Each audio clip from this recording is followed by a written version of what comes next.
Hi, I'm John Almarode, and I want to extend a personal invitation to you to come alongside Doug Fisher, Nancy Fry, and me as we unpack how feedback works.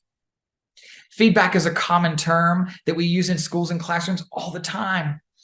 But do we really understand what is effective feedback? And do we really understand how feedback works to move learning forward?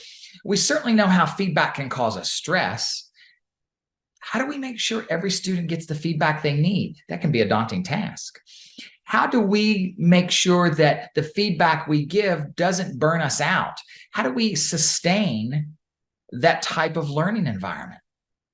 What role do students play in the giving and receiving of feedback? And better yet, how do we get students to take the feedback and integrate it into where they're going next? Or how do we ourselves integrate the feedback we get from them and integrate it into where we go next in our teaching? This is an exciting topic, and it has the potential to change the outcomes in our classrooms for the better. But if we're not careful, it can cause us unnecessary stress and may actually be a barrier to that learning. Here's a secret. They're called triggers, and we're going to talk about feedback and how there are certain triggers that cause us to stop receiving feedback and ignoring it. We've all been there. We just don't want to stay there.